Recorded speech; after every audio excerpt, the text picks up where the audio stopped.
નમસ્કાર, પ્રણામ, સ્વાગત છે તમારા એક નવા વિડીયોમાં। મિત્રો, પસંદ આવે તો વિડીયોને લાઈક, શેર અને નવા હોય તો ચેનલને સબસ્ક્રાઈબ જરૂરથી કરજો।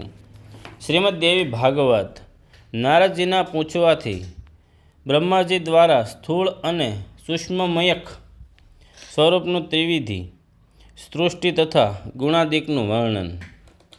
બ્રહ્માજીને નારદ કહે, પિતાજી, ત્રિગુણ શક્તિના દર્શન હું કરી ચૂક્યો। હવે આપ મને એ નિર્ગુણ શક્તિ સ્વરૂપ તેની વિસ્તારપૂર્વક મને સમજાવો।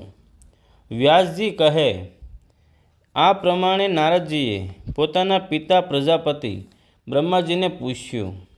ત્યારે બ્રહ્માજીએ કહ્યું, હે મુનિ, આ ત્રણેય શક્તિઓ સંહારકારોની ત્રણ શક્તિઓ છે।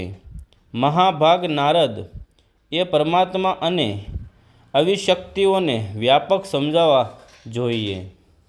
તે બધે સ્થિત છે, એમના સિવાય જગતમાં કોઈની પણ સત્તા નથી।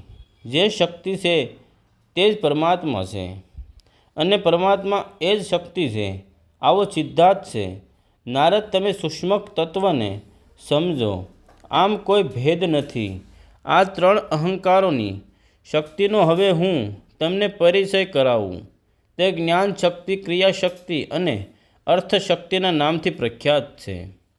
આ ત્રણ શક્તિઓ કાર્ય સમજો। તામસી દવ્ય શક્તિથી શબ્દ, સ્પર્શ, રૂપ, રસ્મ અને ગંધ આ પાંચેય તન્માત્રાઓની ઉત્પત્તિ બતાવી છે। આકાશનો ગુણ શબ્દ, વાયુનો સ્પર્શ, અગ્નિનું સ્વરૂપ, જળનો રસ અને પૃથ્વીનો ગુણ ગંધ છે। હે નારદ, દિવ્ય શક્તિથી સંબંધ રાખનારા આ દસે એકત્રિત થઈ જાય જ્યારે પ્રગટ થાય છે ત્યારે તેને તમાસ અહંકારથી ઉત્પન્ન સૃષ્ટિ કહે છે। અને જે સાત્વિક અહંકારથી સંબંધ રાખનારા જ્ઞાન શક્તિ છે, તેમાંથી દિશા, વાયુ, સૂર્ય, વરુણ, અશ્વિની કુમાર, 5 જ્ઞાનેન્દ્રિયોના અધિષ્ઠાતા, 5 દેવતા તથા બુદ્ધિ પ્રભુ, અંતઃકરણના અધિષ્ઠાતા ચંદ્ર, બ્રહ્મા, રુદ્ર અને ચોથા ક્ષેત્ર તથા મન સહિત 15 પ્રગટ થાય છે। સાત્વિક અહંકારની આ સૃષ્ટિ સાત્વિક સૃષ્ટિના નામથી પ્રખ્યાત છે। હે નારદ, આ પૃથ્વીના 5 ગુણો છે, શબ્દ, સ્પર્શરૂપ, રસ અને ગંધ। આ પ્રમાણે તમામ ગુણોના ભેગા થવાથી બ્રહ્માંડની ઉત્પત્તિ થાય છે અને સર્વ સાથે મળીને બ્રહ્માંડને સ્થિર રાખે છે। હે નારદ, કામ, ક્રોધ, લોભ, મોહ, તૃષ્ણા, રાગ, દ્વેષ, પદ, અરિયા, ઈર્ષ્યા આ તમામ શરીરના વિકારો છે। જ્યાં સુધી તે અંતઃકરણમાંથી નીકળી ના જાય ત્યાં સુધી જીવ ધાર્મિક નથી કહેવાતો। ગમે તેટલી તીર્થોની યાત્રા કરવા છતાં જો વિકાર શરીરમાંથી જાય નહીં, તે પછી તેવી તીર્થયાત્રા માત્ર પરિશ્રમ જ બની જઈ રહે છે। હે નારદ, જ્યારે મનમાં ધર્મ પ્રત્યેની ભાવનાઓનો ઉત્પન્ન થાય, સત્વગુણની વૃદ્ધિ થાય, તેમજ રજોગુણ, તમોગુણથી ઉત્પન્ન થતો કોઈ પણ વિકાર ચિત્ત ઉપર અસર કરતો નથી।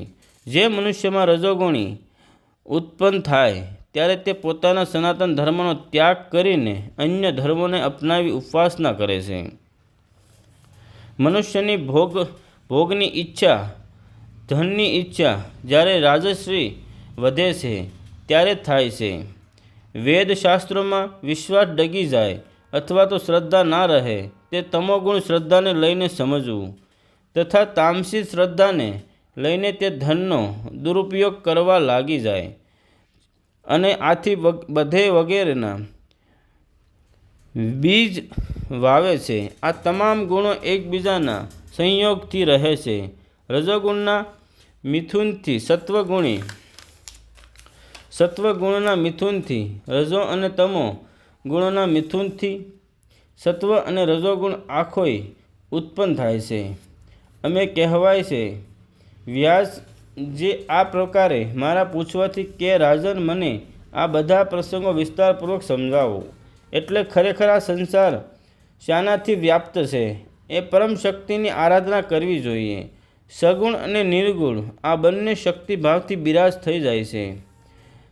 તમે જે શક્તિનું ભજન કીર્તન પૂજન કરો એ જ શક્તિ એટલે મહાસરસ્વતી, મહાલક્ષ્મી, મહાકાલી છે. પ્રાણી માત્રની અધિષ્ઠાતી પણ એ જ છે. અજ્ઞાનથી થયેલા અસ્પષ્ટ ઉચ્ચારણથી નામ લેવા છતાં દેવી મનોકામના પરિપૂર્ણ કરે છે.